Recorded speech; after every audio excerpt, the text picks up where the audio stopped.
Thank you for joining us. We are here to answer your questions today. We have the medical director's office on hand, including Dr. James Atachi, our medical director, who so gratefully let me know that I was not being heard. So thank you, Dr. Tachi. We also have Audrey Cunningham, Paula Rauch, Christopher Failing, and Eileen Moss. They are all stars. Again, they are going to be taking your questions today. At any point, if you have a question, just enter it in the chat box. There should be a little, if you look on the bottom right-hand side of your page or on your screen, there's a little chat bubble. Just click on that and the box will open up. We are going to hold off on answering your questions until the end of the presentation. But again, if you have a question at any point, feel free to type it in. So again, before we get into the nuts and bolts here, I just want to thank you all for choosing to treat injured workers in the New York State workers' compensation system. Having more treating providers means New York's injured workers have more options and better access to high-quality health care. As you may be aware, the board has been working towards making the workers' compensation system better for injured workers, better for businesses, and better for healthcare providers through several modernization efforts that improve stakeholder interactions with our system. Over the past few years, we've undertaken several initiatives to improve healthcare and enhance the experience of treating providers. We continue efforts to make it easier than ever for board-authorized providers to be a part of the workers' compensation system. We are truly working to take the comp out of complicated, and we will continue to share progress with you, as well as ask for your feedback and input as we move forward. So during today's session, we will start off by sharing some news on the workers' compensation fee schedules. We'll then share updates on telehealth, which recently became a permanent part of the workers' compensation system. Following that, we'll review Onboard, the board's business information system. We'll also touch on the Workers' Compensation Board's New York Medical Treatment Guidelines, also known as the MTGs, and the trainings that are available. We'll briefly update you on the board's transition to the Universal Billing Form CMS 1500, which took effect a little over a year ago.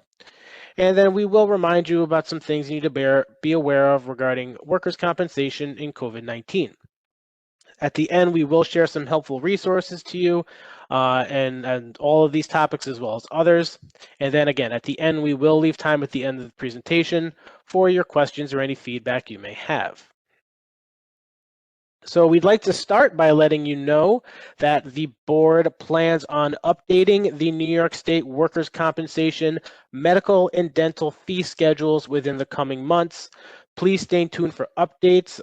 Please make sure you are signed up for our email notifications because you will most likely be notified through email. If you are not signed up for email notifications, we'll get into that at the end of the presentation.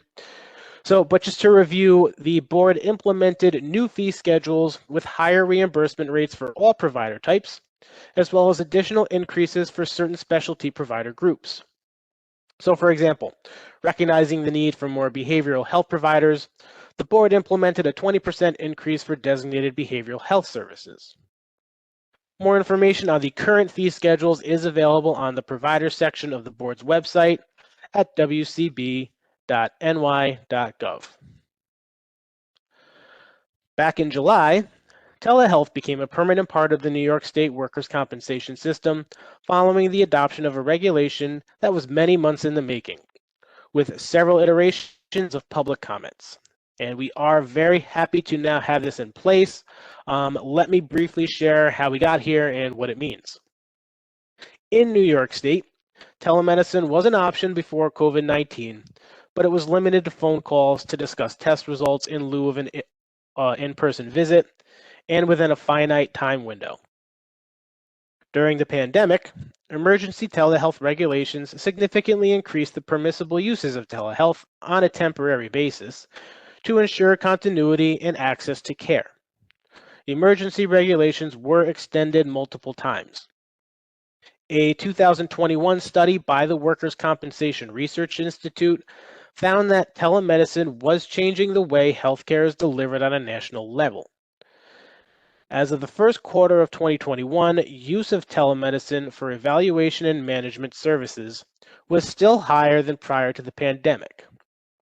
However, post-pandemic, physical medicine visits have returned to near pre-pandemic levels.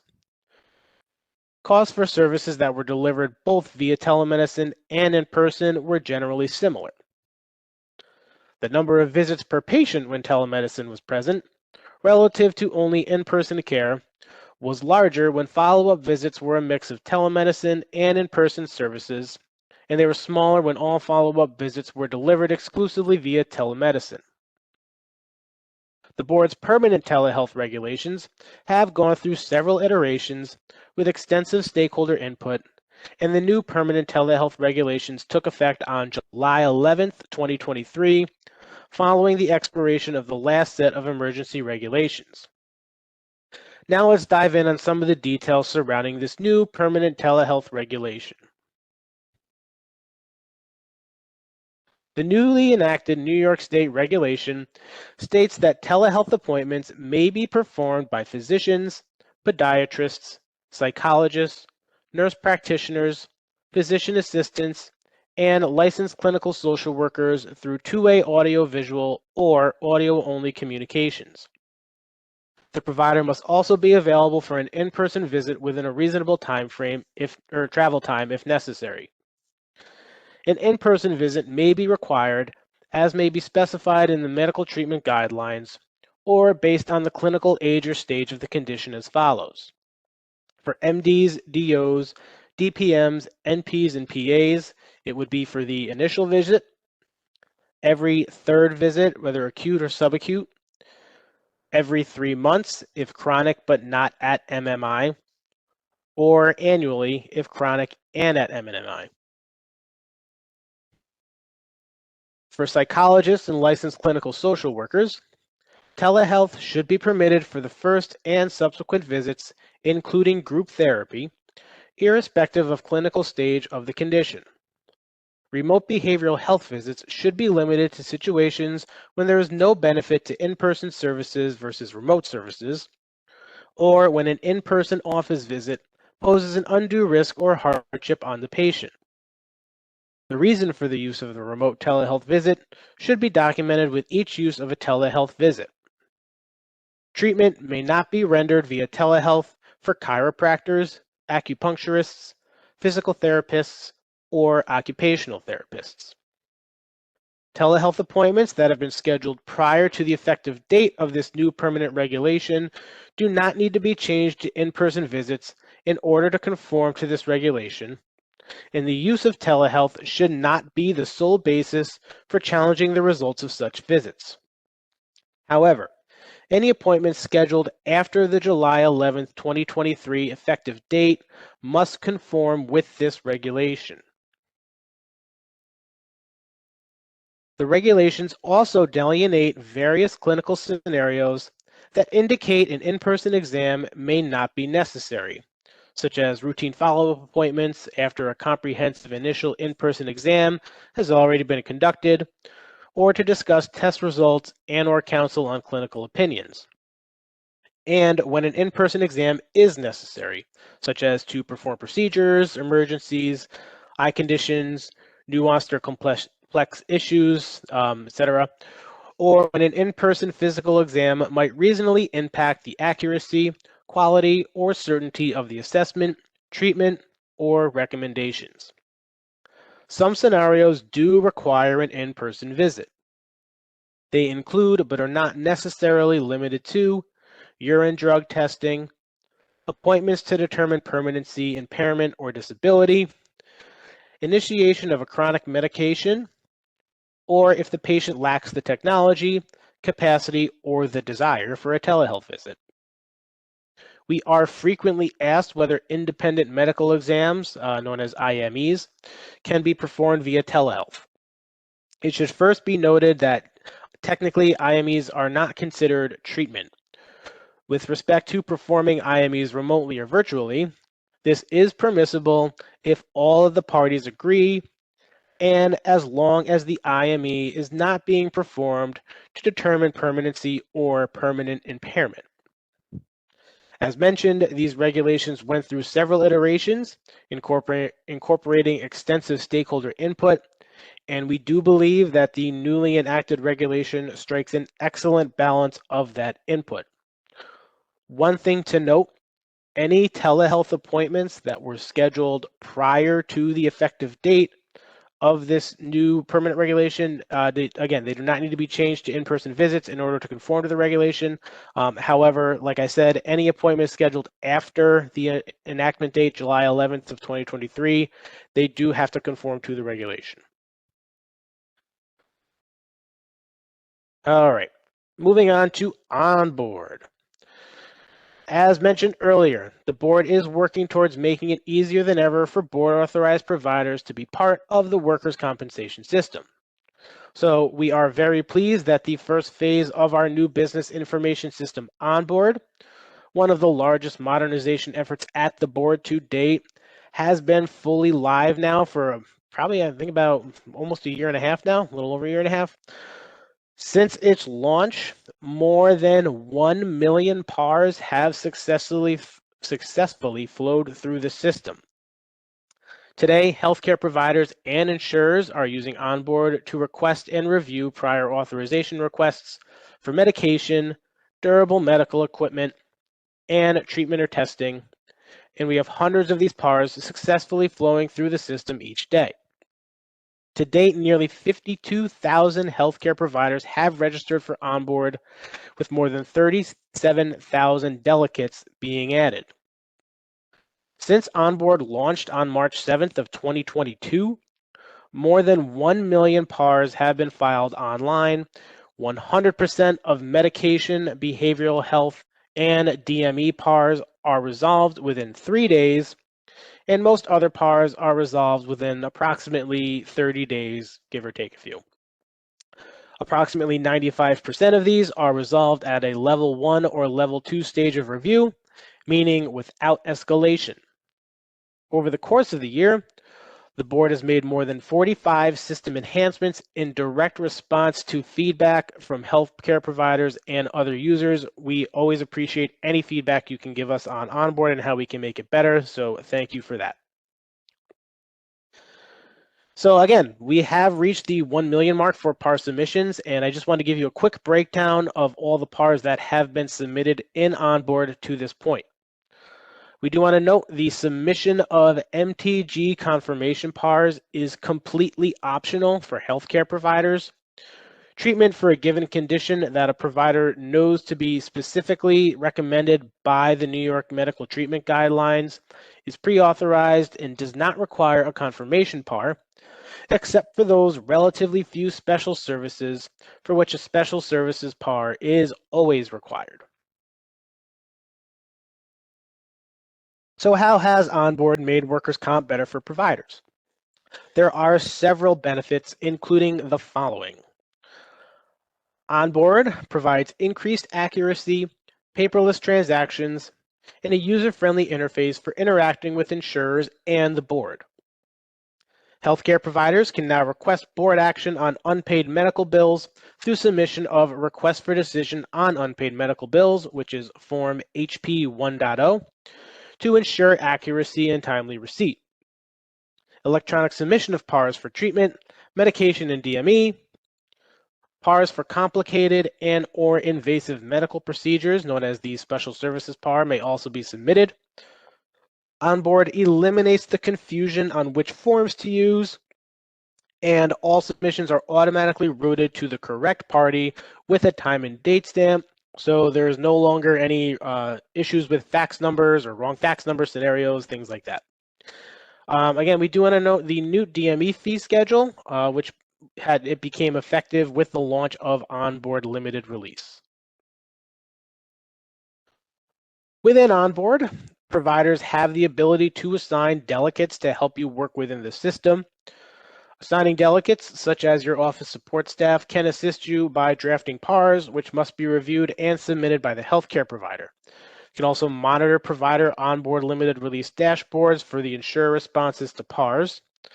They can draft escalations to level 2 medication PARs, which must be reviewed and submitted by the healthcare provider. Drafting and submitting PAR escalations to level 3 for medical director's office review. Responding to insurer requests for information. Drafting and submitting Form HP 1.0. And the board, as always, is seeking to expand the capabilities of these delegates. Please stay tuned for updates on that. We would like to note that delegates cannot do the following as of now. They cannot accept an XML submission partner agreement. They cannot register with the medical reporter, with the medical portal, and they cannot report on a provider's status. Once a PAR is submitted, the insurer has a set number of days to respond. Response requirements vary for certain PAR types. So responses for MTG confirmation are required within 8 business days. MTG variants and MTG special services responses are required within 15 calendar days, but the response time is extended to 30 days if an IME is requested. Non-MTGs over $1,000 responses are required within 30 calendar days.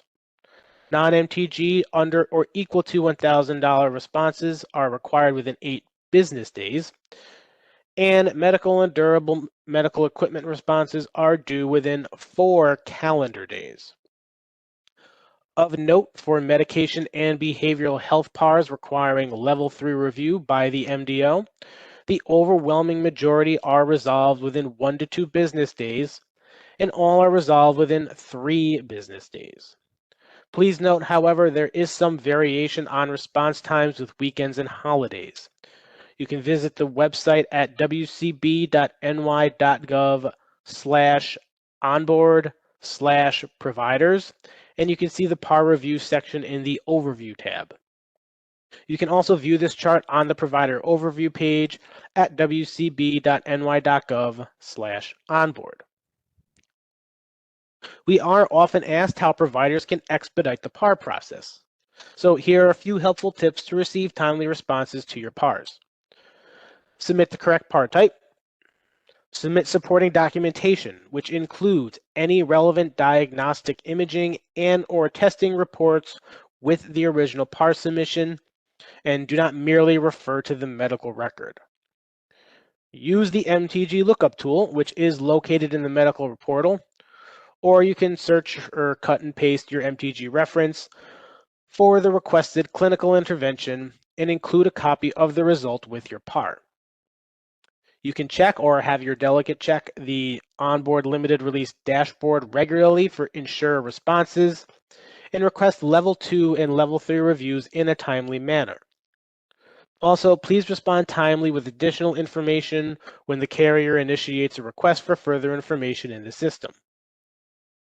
Include a clear clinical rationale for the request in the medical narrative section, clearly stating why a variance from the MTGs might be necessary. When escalating a PAR to a level 3 MDO review, include a rebuttal that addresses the insurer's level 2 denial rationale in the escalation reason field, rather than simply copying and pasting previously provided clinical. Use appropriate MTG reference codes, and only use none when the MTGs do not address the specific treatment being requested. Lastly, include the frequency and duration, if applicable, for the proposed treatment in the medical necessity field, and if the request is for post-operative therapy, please include the date of the surgery. Lastly, we would like to remind you that it is important to keep your information up to date with the board. The board does not distinguish between never authorized providers and those who lapse in authorization. Healthcare providers must renew authorization every 2 or 3 years. At the same time, you renew your registration with the New York State Education Department. However, this is a separate and distinct process, and sometimes things can change during the time period, such as your address, your phone number, and your email. So we want to make sure we have all the updated information for you. To update your information, please log into the medical portal. Under the medical provider section, you can select either new provider authorization request, authorization renewal, or update authorization information. In May of 2022, the board updated all existing New York medical treatment guidelines, known as the MTGs, and some new MTGs were also added. So for any newly authorized providers that are with us today, we just want to give you a quick background on the MTGs. In December of 2010, the board implemented legislatively mandated MTGs that fundamentally changed the delivery of healthcare to injured workers. The MTGs initially included 4 evidence-based guidelines for the treatment of injuries involving the neck, back, shoulder, and knee. These became the mandatory standard of care for dates of service on or after December 1st of 2010. On March 1st of 2013, the carpal tunnel syndrome MTG and updated versions of the then existing MTGs, including a new maintenance care program, were adopted. The non-acute pain MTG, as well as updated versions of the existing MTGs, were implemented for dates of treatment on or after December 15th of 2014. You can find links to MTG trainings currently available for medical and non-medical professionals.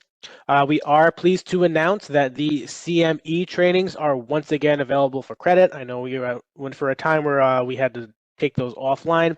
They are now back in collaboration with its new accreditor, the Medical Society of the State of New York. The board has updated all existing training modules and completion certificates. For a bit of background, each of the 16 MTGs has an associated online training course, enabling you to take the course you want and when you want to. Each training provides an overview of the general guideline principles, conditions associated with the body part or disease, and treatment recommendations. As an added benefit, there is opportunity to obtain complimentary CME accreditation upon completion of each course for those who qualify. There are also non-CME trainings for staff who would benefit from the training but do not need or do not qualify for CME credits. To access these trainings, just visit the board's website at wcb.ny.gov and navigate to the healthcare provider section in the middle of the homepage. Select the medical treatment guidelines link, and from there you will select the training link on the right side of the page. The MTGs affected for treatment as of May 2nd, 2022 are listed here on the slide. Again, you can visit the medical treatment guidelines section of the provider page on the board's website for more details if needed. You can access full details on these new and updated MTGs, including a fully searchable and cut and pastable PDF of the respective MTGs at wcb.ny.gov. Select Providers on the top of the homepage, scroll down to Resources, and then select Medical Treatment Guidelines under the Treatment section. And lastly, I just want to remind you about the availability of the MTG lookup tool in the medical portal. The MTG lookup tool allows users to quickly determine whether a particular condition or treatment or test combination is recommended, not recommended, or conditional according to the MTGs. Now, this does not constitute prior authorization, but it can be submitted as part of the PAR process. When a treatment test name is selected, the relevant section of the full MTGs for that condition will display. This online tool will help speed treatment decisions and ultimately provide more effective and efficient care for injured workers. The MTG lookup tool also has a feature for use by providers that produces a verification summary document in PDF form that confirms the lookup was completed, provides treatment recommendations for that condition, and displays patient-specific case information. This document can be kept by the healthcare provider or attached to any request for services, so for example, a PAR, or medical bill being sent to an insurer as verification that the treatment adheres to the recommendations set forth in the MTGs. The MTG lookup tool is available for all the MTGs, and to access the medical portal and the lookup tool, you can visit the board's website, select Medical Portal from the Online Services menu at the top of the homepage. As the board continues modernizing and improving stakeholder interaction within our system, We now look back on our official transition to the CMS 1500 form, the Universal Medical Billing Form, which is implemented back in July of 2022, or 2023, 2022. Since then, the board has received more than 6 million CMS 1500 forms, which have been submitted, including 1.4 million electronic submissions through an XML submission partner. More than 10,000 providers have submitted their CMS 1500 forms electronically through an XML submission partner. The board transitioned to the universal form to reduce the administrative burden on participating providers who previously had to use separate board-specific forms for their workers' comp patients. Since July 1st of 2022, healthcare providers have been required to use the CMS 1500 for all workers' comp medical billing. Now, electronic submission through an XML submission partner is strongly encouraged. It is not currently required, but again, it is strongly encouraged. So as part of this initiative, use of prior medical billing reports, including the doctor's initial report, which is Form C4, and the doctor's progress report, which is Form C4.2, have been discontinued. Providers must also prominently report the injured worker's temporary impairment percentage, work status, and the causal relationship of the injury at the top of the CMS 1500 form medical narrative.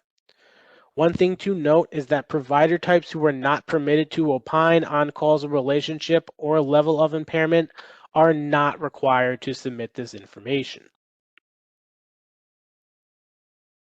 The medical portal provides access to all the online services the board offers, including electronic submission of medical bills to insurers on the board. Once you have accepted the terms of XML submission agreement, you can then discuss the details of submission with an approved XML submission partner, which is also known as a clearinghouse.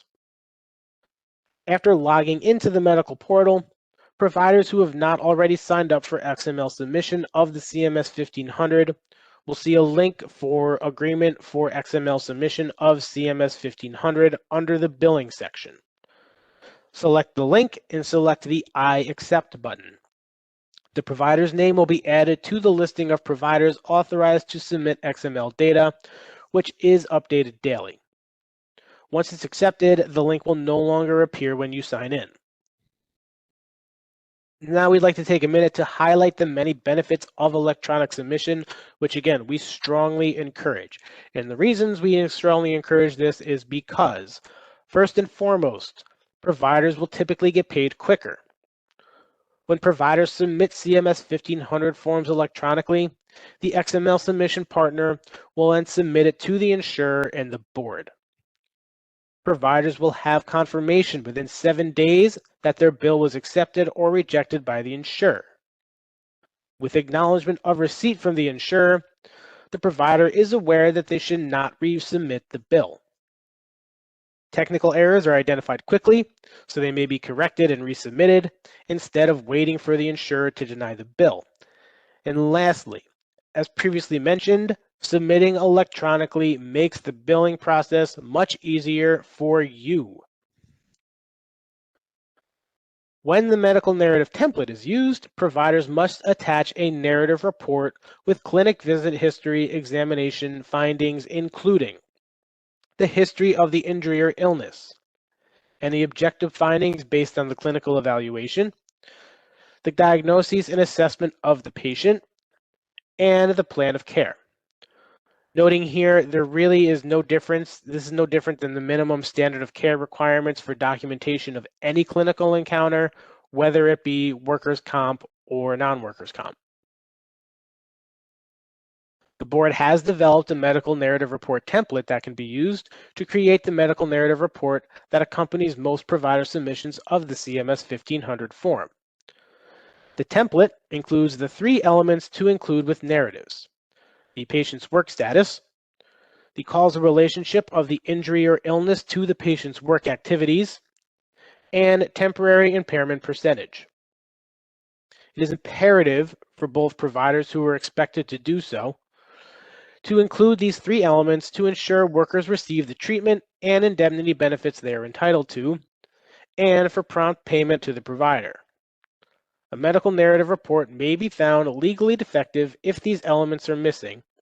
However, insurers should not use this as the sole basis for non-payment, especially, for example, if an injured worker with a long-term condition is not working, is at MMI, and has an unchanged level of impairment, and the provider simply documents clinical, occupational, and functional status unchanged from the last visit. It is important to note that certain provider types are not permitted, and therefore not required, to provide impairment percentages or opinions on causal relationship. A PDF of the report can be found at wcb.ny.gov/CMS-1500-requirements under the Medical Narrative Requirements section. For certain types of medical services or supplies, a medical narrative is not applicable. Instead, an attachment is required. So, for example, a radiologist should submit the radiological report with the CMS 1500, and a DME supplier should submit the physician order with the bill. A full list of attachment examples may also be found in the requirements section of the website. Finally, we want to make you aware of the resources we have been sharing with injured workers who believe they have contracted COVID-19 in the workplace.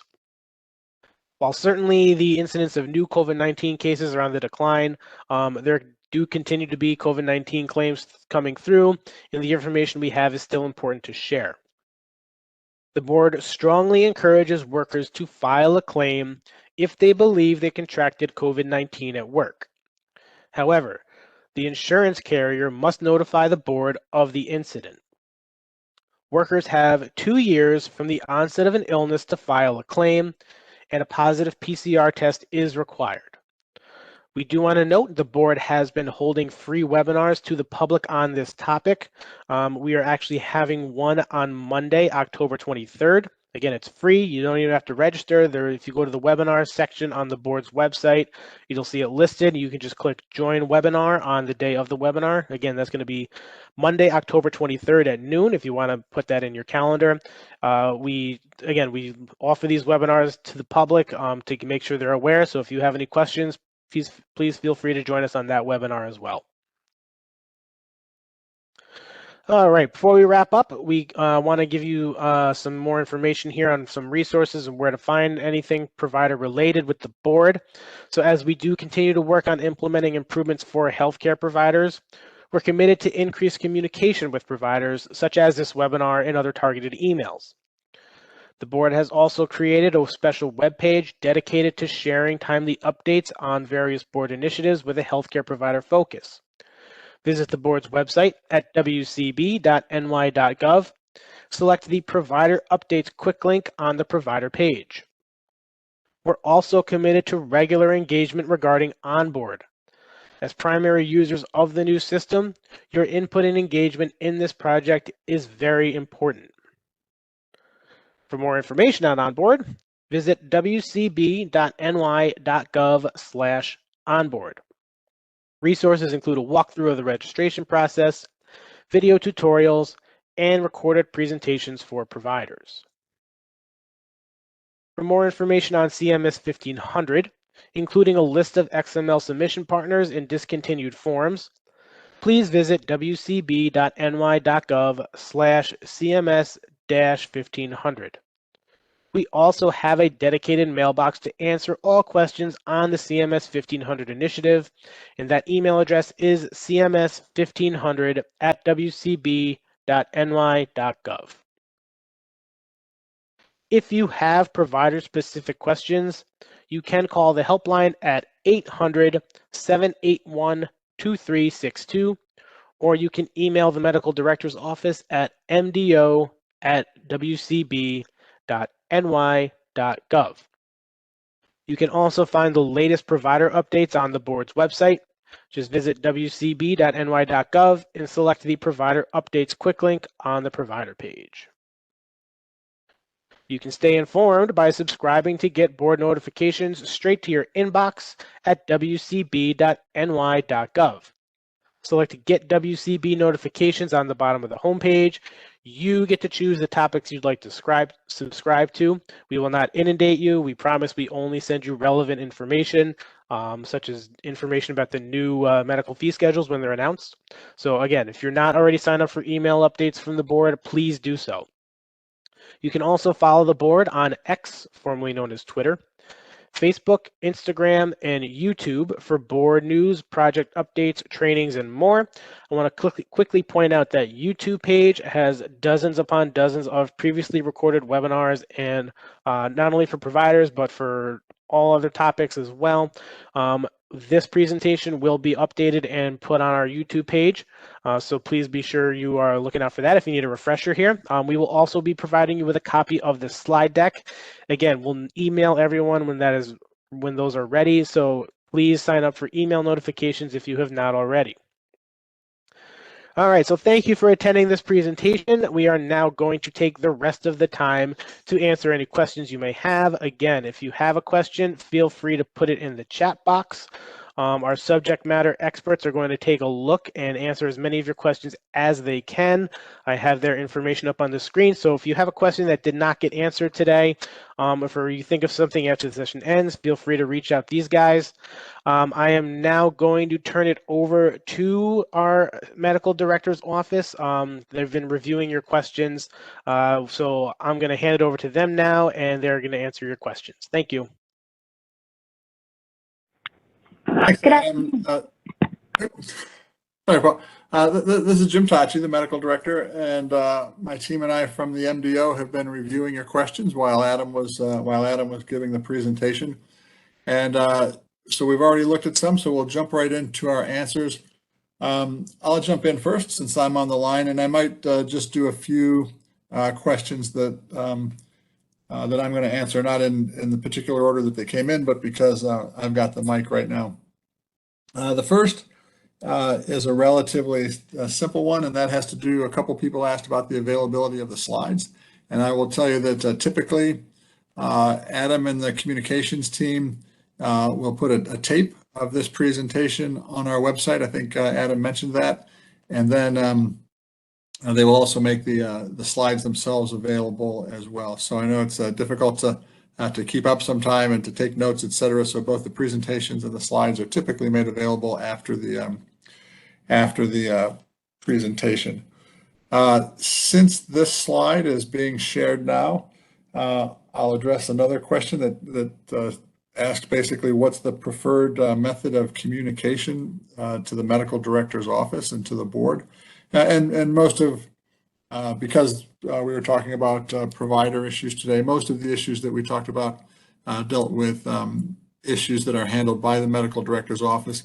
I would state that simply, if your question is a simple and straightforward one, which every once in a while we get one of those, then the helpline number that you see on your screen right now is probably the best, fastest, and easiest way to get an answer. If it's more complex, and judging by the questions, this is a pretty sophisticated audience.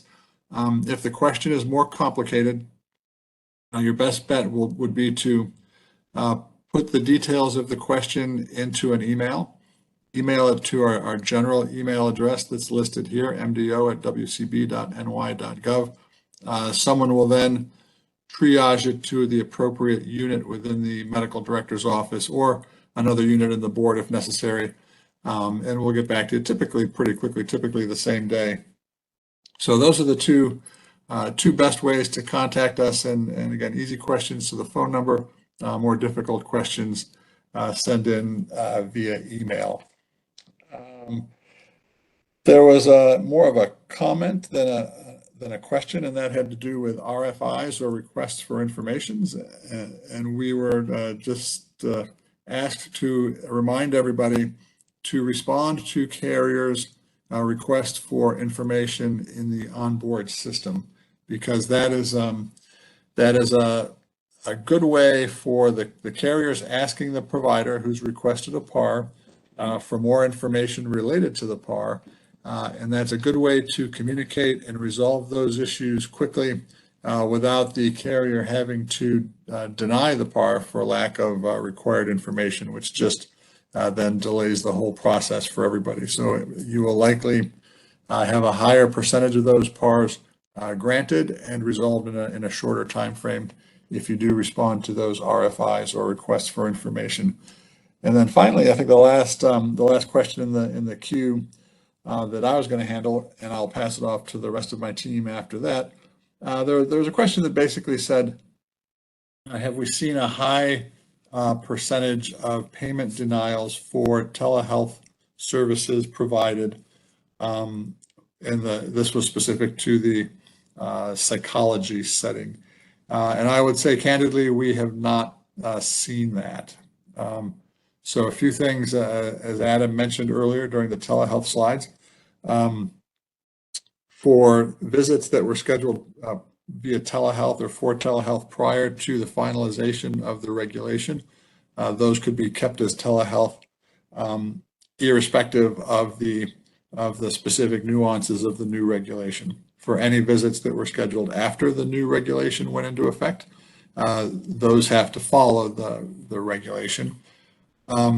We've specifically given guidance to carriers that they should not be denying payment for a telehealth visit that they believe should have been done in person unless the provider type was a provider type that is not permitted to deliver visits via telehealth. So if the carrier simply believes that based on the age and stage of the illness, acute versus subacute versus chronic, or the nature of the visit, what was being done at the visit, et cetera, should be done in person versus via telehealth, then the carrier should be submitting an RFA in order to request that the next visit be done in person, not denying payment for that specific visit.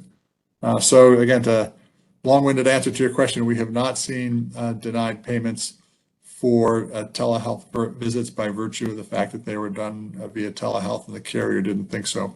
If you, as a psychology or other provider, the provider type that's permitted to do telehealth is experiencing that, then you should submit an HP1 to get the payment issue resolved.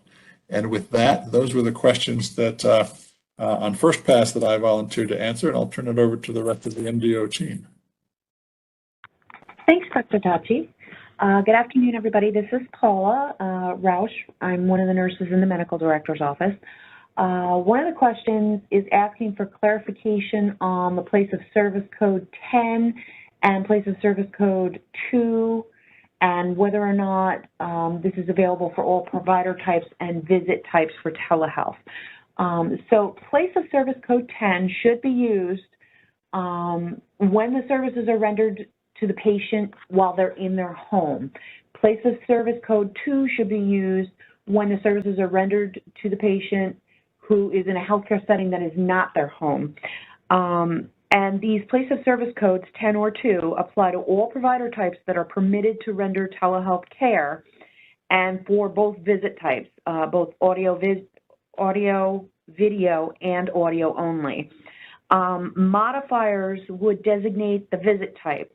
So if you're billing for audio only, please use modifier 93. If you're billing for two-way audio video, please use modifier 95. There's another question asking whether hospital facilities use Onboard to submit claims and HP1s. The Onboard system does not allow for submitting of claims, but hospitals can register to use Onboard to submit HP1s, and hospitals would need to register under the medical supplier link because they would be considered, that covers inpatient and outpatient hospitals. Thanks, Paula. This is Audrey Cunningham. Just circling back to a couple of telehealth questions. With respect to physical therapists and telehealth, under the new regulations, there are in-person requirements for certain providers, physical therapists being one, chiropractors, acupuncturists, and occupational therapists. Those visits do need to be rendered in person. Just given the nature of the care. There was a time early on in COVID that it was, under the emergency regulations, that physical therapists were able to provide some telehealth visits, but now under the new regulations, those visits must be in person. There was another question with respect to you're seeing a number of denials from care with respect to DMEs that are potentially in the fee schedule. Thank you for raising that. That is something that we can certainly provide more education to the carriers. We do a lot of these webinars, not only for providers, but also for payers and carriers. So, let us know if there are denials for DMEs that are actually on the fee schedule, wherein there a prior authorization is not necessary, then that is something that we would want to know. There's a question about physical therapists and occupational therapists being able to submit PARs. And just as a clarification, this is not something that's new to the onboard system. It's just part of it's the same as the prior process. If you recall, even with the paper forms, the physical therapist or occupational therapist could recommend specific therapies, but ultimately it was the provider signature, physician, PA, practitioner, et cetera, who would sign off on the submitted paper form request. And onboard is no different. It's just doing it electronically, and that's the way the reg has always been. It may certainly be subject to change in the future, but that was not a change with the onboard process. This is Paula again. Home care, home health agencies do not have the ability and are not permitted to use onboard to submit PARs. You'd have to be one of the provider types listed and authorized to use the system. This is Dr. Tachi again. There's a question in the chat about adding new diagnoses to someone's claim. This is a two-part process. There is, of course, the medical or clinical process, and then there's also the legal process, right? So you as a provider, if you believe that somebody has a consequential illness or injury, meaning a new illness or injury that is the result of their established workers' comp claim, can add that to your clinic notes. You can add your clinical rationale for that, and you can state it and list it as a diagnosis. That is critical and necessary for somebody to have a new diagnosis established as part of their claim, but it is not sufficient. The second step of that is for the injured worker representative to, in turn, request that the new diagnosis be added or established as part of their claim, and that's a legal process that happens at the hearing. I will also add there was a whimsical question perhaps in the chat asking if we at the Workers' Comp Board are hiring, and I will tell you that yes, we at the MDO are always hiring highly qualified healthcare professionals, and I'll let our team jump in with more answers to other questions. There's a question stating, we constantly have adjusters calling our office. We ask them to go to onboard and they state they don't have access. Is that true? I would need a little bit more information on that. If you want to send an email to the MDO mailbox at the email that's listed above there with a little bit more detail, I can respond to that with more detail for you. Carriers do have access to onboard, but they don't have the same view that you have, so it would kind of depend on what they're asking for, what information they're asking you for. So if you wouldn't mind just following up with an email to that MDO, I would be happy to address that. This is Audrey again. There is a question about a permanency evaluation. I'm not sure if the question is whether or not a and EC 4.3 should be submitted along with the CMS 1500, or there's an issue with the CMS 1500, but it should be attached to along with the CMS 1500, separate and apart. So the CMS 1500 along with the C 4.3. There's a question asking if a PA can submit a surgery PAR in onboard. PAs are authorized providers to treat, and they do have the ability to submit PARs. However,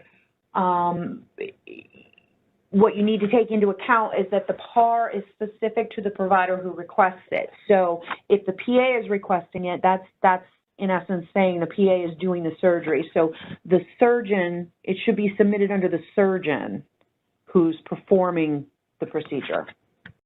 All right, we are getting close to 1 o'clock. It looks like we have pretty much answered all the questions. If there is a question that you did not get answered, or if you have any further questions, again, feel free to reach out to that MDO mailbox you see on your screen or call the helpline. Just want to thank you all again for joining us today. Thank you to the Medical Director's Office team for being on hand to answer your questions. Again, I apologize for my little technical mishap at the beginning, but thank you to Dr. Tachi for, and thank you to everyone who commented in the chat box too, letting me know. When you close out of this webinar today, you are going to be directed to take a brief survey. We greatly appreciate you taking a few minutes to let us know how we're doing with these presentations and any ways we can improve them moving forward. So we always appreciate your feedback there.